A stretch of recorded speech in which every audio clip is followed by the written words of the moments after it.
Bonjour. Donc je m'appelle Ishoga, je suis photographe de mode. Voilà, on va simplifier comme ça. Bon, c'est un métier de passion, hein. C'est une nécessité de toute façon, hein. S'il n'y a pas de passion, vous n'aurez pas de photo, quoi. Puis c'est quand même dramatique de se mettre à son compte et de se lancer dans un truc qui est un métier de passion pour qu'à la fin on fasse quelque chose comme si on allait à un bureau. Non, c'est un métier de passion. Oui. 2003, à peu près 2003, j'ai mon ex-femme qui m'a offert un appareil photo. Donc je me suis dit je vais apprendre à m'en servir. Je me suis retrouvé donc à essayer de découvrir comment ça marchait par moi-même, tout seul. Et puis après derrière, j'ai subi un double licenciement. Ma femme et au niveau du boulot. J'ai fait une petite formation au Gobelin qui a duré 3 mois et puis après je me suis lancé. C'est une nécessité, oui. Oui. C'est un métier de passion de toute façon, hein, parce que déjà quand vous commencez, en général c'est un petit peu long avant de démarrer vraiment, donc il faut s'accrocher et il n'y a que la passion qui vous tient. En plus de ça, la photo c'est un équilibre entre deux choses, il y a la partie artistique et la partie commerciale. Donc la partie artistique c'est ce qui nous nourrit intellectuellement et artistiquement, mais qui hélas n'est pas forcément toujours très bien payé. Et à côté de ça, la partie commerciale c'est quelque chose qui nous permet de gagner beaucoup d'argent, ou gagner de l'argent, et donc de continuer la partie artistique. Donc c'est cet équilibre. Le déséquilibre fait que quand on a trop de commercial, on gagne bien notre vie, mais on est un petit peu mort artistiquement, on s'effondre un petit peu. Et quand on a trop d'artistique, on n'a pas assez à manger, quoi. Voilà, donc c'est vraiment trouver un équilibre.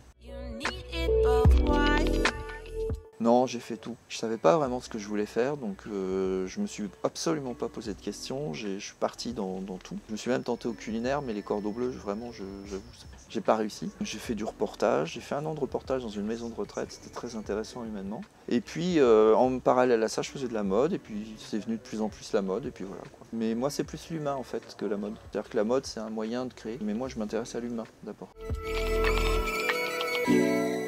Je pense qu'on devient photographe à partir du moment où on le décide. C'est juste de dire ok, maintenant je deviens photographe, il n'y a pas besoin d'école. On peut apprendre dans une école, mais c'est pas forcément une nécessité, hein. Je suis photographe, mais je suis aussi directeur artistique. Donc sur toutes mes séries, c'est moi qui fais toute la direction artistique. Donc je dessine des mises en scène et je décide de l'éclairage. Je sais pas si j'ai réussi encore. Oui. Pour réussir, il faut simplement s'accrocher, vraiment, tenir bon. Et ça, même quand c'est les moments les plus difficiles, quand il n'y a plus rien à manger, on continue, on lâche rien. C'est juste primordial. Avec les réseaux sociaux, il y a des petites évolutions, mais ça reste quand même une forme de réseau. C'est une grande confiance que les gens doivent donner pour faire des photos de mode. Une société qui met 50 000 € sur la table, ils veulent un résultat. Non seulement ils veulent un résultat, mais ils ont besoin d'un résultat parce que ces photos vont permettre de vendre derrière leurs produits. C'est d'abord un acte d'amour, parce que pour moi, pour photographier correctement quelqu'un, il faut l'aimer. Pour que la personne soit à l'aise, il faut qu'il y ait cette sensation un petit peu, c'est juste on aime les gens, et si on aime les gens, on peut les photographier.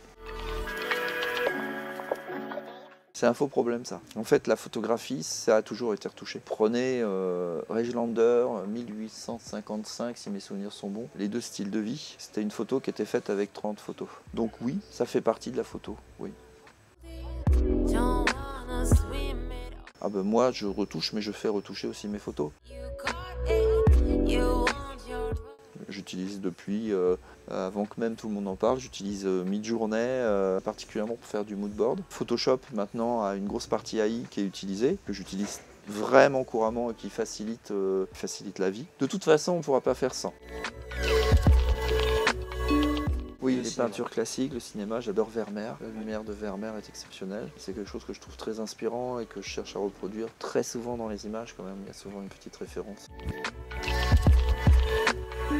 Oui, j'ai une galerie qui me représente, rue Guénégaud, qui est dans le quartier artistique. J'ai eu plusieurs grosses expos à Cannes, à Dubaï. Il est visible déjà sur internet, hein, sur Instagram, il est visible sur TikTok, il est visible dans des magazines et puis avec certaines marques.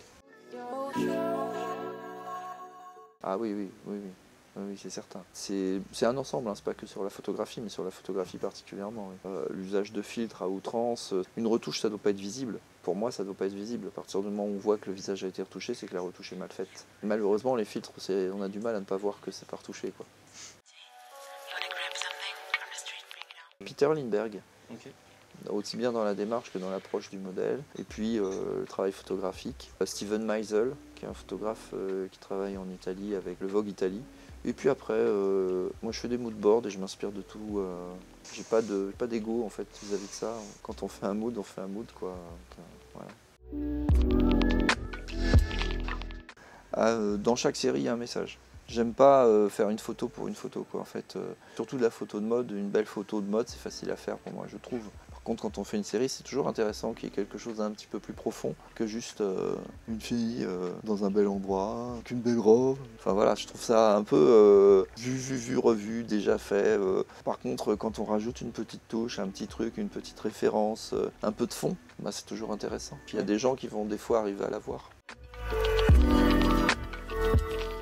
C'était un shoot où on faisait un édito haute couture pour un magazine. Et au tout début du shoot, je veux lever un flash et je me pète l'épaule. Juste à ce moment-là, il y a Dior et Chanel qui appellent pour dire qu'ils viennent sur le shoot. J'ai 2 assistants qui sont là. Oh, nous, on va faire les photos à ta place. On va faire les photos. Je dis bah non. Donc je me suis attaché le bras et j'ai fait toutes mes photos toute la journée. Et le soir, j'étais à l'hôpital. Ça, c'est aussi ma manière de travailler. Hein. Mais hélas, ça fait partie des inconvénients de ce métier. Il faut s'accrocher, quoi, souvent.